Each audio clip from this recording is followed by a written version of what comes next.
નમસ્કાર વિદ્યાર્થી મિત્રો, હું ભીમાણી સર ધોરણ 12 આંકડાશાસ્ત્રના પ્રથમ પ્રકરણના નેક્સ્ટ લેક્ચરમાં ફરી આપણું સ્વાગત કરી રહ્યો છું. અગાઉના લેક્ચરમાં આપણે સૂચકાંકના ઉપયોગો જોઈ ગયા અને એ સૂચકાંકના જે જુદા જુદા ઉપયોગો છે, જેમ કે વ્યાપારી પરિસ્થિતિના સૂચકાંક, જથ્થાબંધ ભાવનો સૂચકાંક, જીવન નિર્વાહ ખર્ચનો સૂચકાંક, માનવ વિકાસનો સૂચકાંક, રાષ્ટ્રીય આવકનો સૂચકાંક, ઔદ્યોગિક ઉત્પાદનનો સૂચકાંક, કૃષિ પેદાશનો સૂચકાંક, આયાત નિકાસનો સૂચકાંક, ધંધા રોજગારનો સૂચકાંક, મૂડી રોકાણનો સૂચકાંક અને કાચા માલનો સૂચકાંક. કુલ સૂચકાંકના 11 જુદા જુદા જે ઉપયોગો છે જેની આપણે ચર્ચા કરી, અને એ પણ આપણે જોયું કે આ 11 ઉપયોગોને યાદ રાખવા માટે એક સામાન્ય સૂત્ર પણ આપણે બનાવેલું છે: વ્યાજ જી મારા ઓકરું આધમ મૂકા. હવે આપણને સૂચકાંકના ઉપયોગોની ખબર છે. હવે પછી આપણે દાખલાઓની શરૂઆત કરવાની છે. તો દાખલાઓની શરૂઆત કરતાં પહેલાં સૌથી પહેલાં આપણે આધાર વર્ષ મતલબ કે બેઝ યર કોને કહેવાય એને આપણે સમજીએ. જેમ કે જ્યારે પણ તમે સૂચકાંકની ગણતરી કરો ત્યારે સૂચકાંકની ગણતરીમાં સૌથી વધારે ઉપયોગી જો કોઈ મુદ્દો હોય તો એ મુદ્દો છે આધાર વર્ષ. તો આધાર વર્ષની ગણતરી કેવી રીતે કરી શકાય એને આપણે જાણવું છે. તો એને જાણતા પહેલાં આધાર વર્ષ કોને કહેવાય એની આપણે ચર્ચા કરીએ. સૌથી પહેલાં આધાર વર્ષ કોને કહેવાય? સૂચકાંકની રચનામાં, મતલબ કે જ્યારે તમે સૂચકાંકની રચના કરો છો ત્યારે કોઈ ચલની વર્તમાન સમયની કિંમતને કોઈ નિશ્ચિત સમયની, સામાન્ય રીતે આ જે નિશ્ચિત સમય છે ને એ કોઈ ભૂતકાળનું વર્ષ હશે. મતલબ કે નિશ્ચિત સમયની ચલની કિંમત સાથે સરખાવવામાં આવે છે ત્યારે તે નિશ્ચિત સમય કે વર્ષને આપણે આધાર વર્ષ કહીશું. બરાબર. આપણે અગાઉ સૂચકાંકનું સૂત્ર લખેલું હતું, સૂચક આંક. તો સૂચકાંકના સૂત્રમાં I is equal to P1 upon P0 ગુણ્યા 100 છે. સૂચકાંકનું સૂત્ર શું છે? I is equal to P1 upon P0 ગુણ્યા 100 છે. જેમાં આપણે એ પણ વાત કરી હતી કે P1 છે એ ચાલુ વર્ષ બતાવે છે, જ્યારે 0 છે એ આધાર વર્ષ બતાવે છે. તો અહીંયા આધાર વર્ષ શું છે? તો ધ્યાન રાખવું, આધાર વર્ષ એ ભૂતકાળનું કોઈ નિશ્ચિત વર્ષ છે. નિશ્ચિત વર્ષ છે. અગાઉ આપણે ઘઉં અને ચોખાના ભાવ સાપેક્ષ મેળવતી વખતે ઘઉંના જે ચાલુ વર્ષના ભાવ 2016ના એ ચાલુ વર્ષના ભાવને ઘઉંના આધાર વર્ષના ભાવ 2015 સાથે સરખાવેલું હતું. તો 2015 જે છે એ આધાર વર્ષ છે.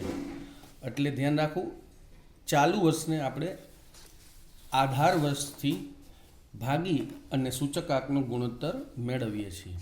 એટલે આધાર વર્ષ કોને કહેવાય? જો એની 1 માર્ક્સમાં વ્યાખ્યા પૂછે તો ખાલી આટલું જ લખવાનું છે: સૂચકાંકની રચનામાં કોઈ ચલની વર્તમાન સમયની કિંમતને કોઈ નિશ્ચિત સમયની, સામાન્ય રીતે આ નિશ્ચિત સમય ભૂતકાળનું કોઈ એક વર્ષ હશે, જો ભૂતકાળના એ વર્ષ સાથે સરખાવવામાં આવે તો તે નિશ્ચિત સમય કે વર્ષને આપણે આધાર વર્ષ કહીશું. હવે અહીંયા એ પણ ધ્યાન રાખશું કે આધાર વર્ષ કેવું પસંદ કરવું જોઈએ.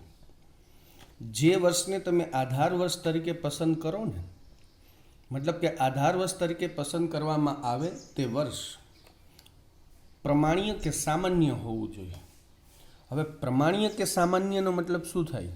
જેમ કે આધાર વર્ષનો જે સમય છે એ સમય દરમિયાન રાષ્ટ્રની અંદર કોઈ ધરતીકંપ, અતિવૃષ્ટિ, અનાવૃષ્ટિ, હુલ્લડ જેવી પરિસ્થિતિઓનું નિર્માણ થયેલું હોવું ન જોઈએ.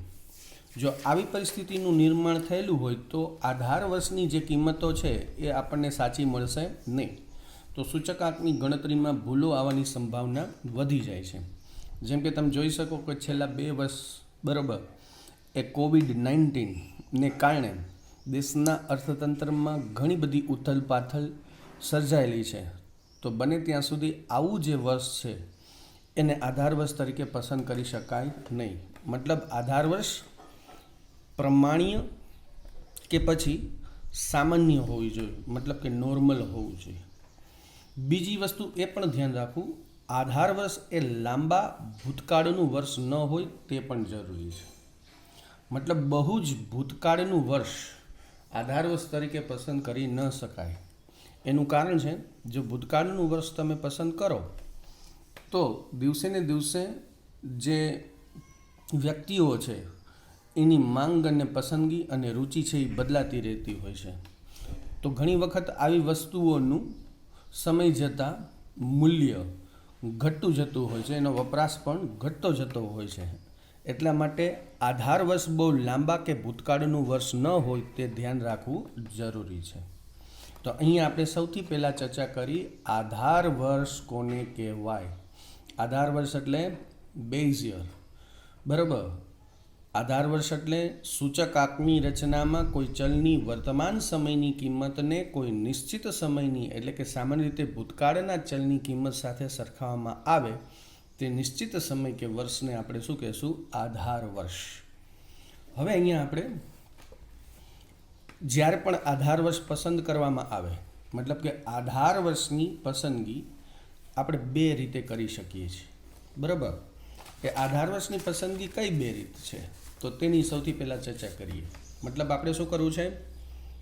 આધાર વર્ષની પસંદગી, બરાબર. તો આધાર વર્ષની પસંદગી કેટલી રીતે કરી શકશું આપણે? 2 રીતે. પહેલી રીત જેને કહેશું અચલ આધારની રીત. પહેલી રીત છે એ કઈ છે? અચલ આધારની રીત. અને બીજી રીત છે પરંપરિત આધારની રીત. પહેલી અચલ આધારની રીત અને બીજી છે પરંપરિત આધારની રીત. હવે આપણે આ બંને રીતને સમજીએ કે અચલ જે આધારની રીત છે એમાં આધાર વર્ષ કેવી રીતે પસંદ કરવામાં આવે છે. સૌથી પહેલાં આપણે ટૂંકમાં સમજી જઈએ, બરાબર. જેમ કે અચલ આધારની જે રીત છે એમાં સામાન્ય રીતે તમારે સામાન્ય ઘટના કે પરિસ્થિતિવાળા સમય કે વર્ષને તમારે સ્થિર ગણી પ્રમાણ્ય વર્ષ કે આધાર વર્ષ તરીકે તમારે પસંદ કરવાનું છે. જેમ કે ધારો કે આપણી પાસે કોઈ 2001થી 2010 સુધીના કોઈ ચલની કિંમતો આપેલી હોય તો આ ચલની કિંમતોમાંથી કોઈ સામાન્ય ઘટના કે પરિસ્થિતિવાળું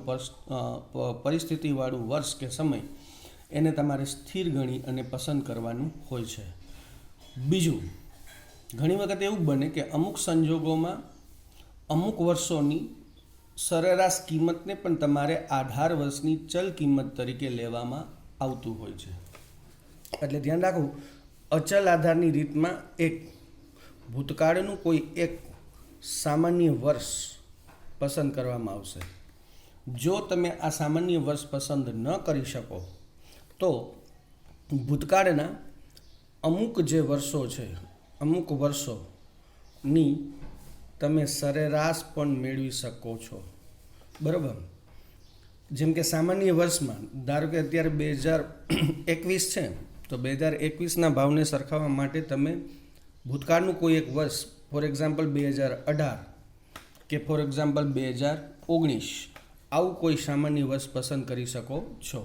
ધ્યાન રાખો, આ વર્ષ કોઈ અતિવૃષ્ટિ, અનાવૃષ્ટિ કે હુલ્લડ કે અસામાન્ય જે ઘટનાઓ બનતી હોય એવું વર્ષ હોવું જોઈએ નહીં.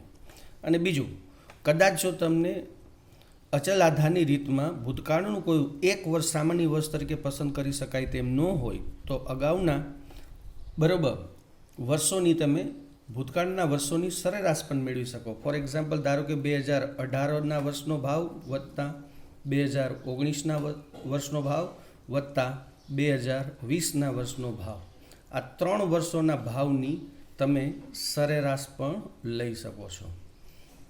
એટલે ધ્યાન રાખવું, અચલ આધારની રીતમાં બરાબર જ્યારે આધાર વર્ષ પસંદ કરવામાં આવે ત્યારે આધાર વર્ષ એક તો સામાન્ય વર્ષ હોવું જોઈએ. જો તમે સામાન્ય વર્ષ તરીકે આધાર વર્ષ પસંદ કરી શકો નહીં તો તમે ભૂતકાળના કોઈ વર્ષોની સરેરાશ પણ મેળવી શકો છો. તો આધાર વર્ષની પસંદગી કરવા માટેની 2 રીત, એક અચલ આધારની રીત અને બીજી પરંપરિત આધારની રીત. અચલ આધારની રીતમાં કેટલું યાદ રાખશું? અચલ આધારની રીતમાં ભૂતકાળનું વર્ષ સામાન્ય વર્ષ હોવું જોઈએ.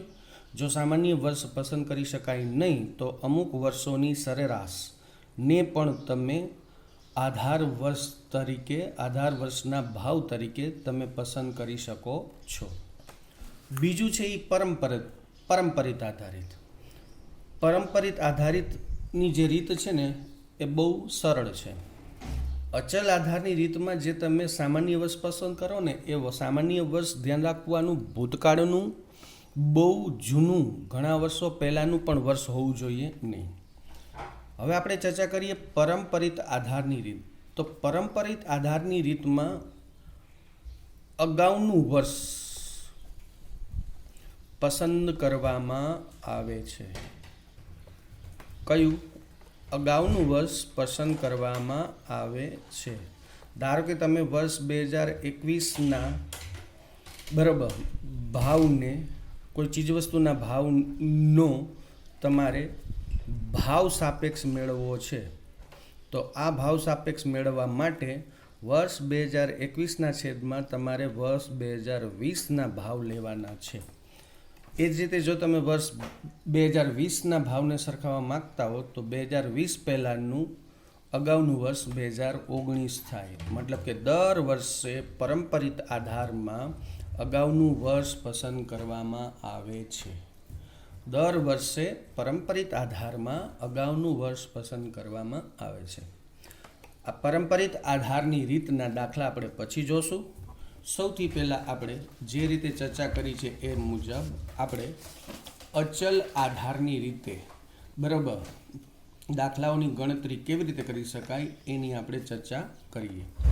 હમણાં જ આપણે ચર્ચા કરી કે અચલ જે આધારની રીત છે એ અચલ આધારની રીતમાં આધાર વર્ષ કેવું હોવું જોઈએ બરાબર. અહીંયા મુદ્દાસર આપણે લખેલું છે. સામાન્ય ઘટના કે પરિસ્થિતિવાળા સમય કે વર્ષને સ્થિર ગણી પ્રમાણીય વર્ષ કે આધાર વર્ષ તરીકે આમાં પસંદ કરવામાં આવશે. ધ્યાન રાખવું, અમુક સંજોગોમાં અમુક વર્ષોની સરેરાશ કિંમતને આપણે આધાર વર્ષની ચલ કિંમત તરીકે પણ લેવામાં આવશે. ધ્યાન રાખવું, આધાર વર્ષ ઘણા દૂરના ભૂતકાળનું વર્ષ ન બને તે માટે અમુક સમયાંતરે આધાર વર્ષ બદલવું જોઈએ. આ અચલ આધારની રીતના મુખ્ય મુદ્દા છે બરાબર. એક વખત આપણે અચલ આધારની રીતનું સૂત્ર પણ જોઈ લઈએ. મોટાભાગે સૂચકાંકનું સૂત્ર એક જ છે, પણ આધાર વર્ષ અચલ આધારની રીતમાં અને પરંપરિત આધારની રીતમાં આધાર વર્ષની પસંદગી બદલાય છે. તો અચલ આધારે સૂચકાંક નીચેના સૂત્ર દ્વારા મેળવી શકાય છે. તો અચલ આધારે સૂચકાંક મેળવવા માટે સૂચકાંક બરાબર I બરાબર P1/P0 ગુણ્યા 100 છે, જ્યાં P1 એટલે ચાલુ વર્ષની ચલ કિંમત અને P0 એટલે આધાર વર્ષ સમયની ચલની કિંમત. તો અચલ આધારમાં આ આધાર વર્ષ સામાન્ય ઘટના કે પરિસ્થિતિવાળું વર્ષ હોવું જોઈએ, કોઈ સ્થિર વર્ષ હોવું જોઈએ. બીજું, આ વર્ષ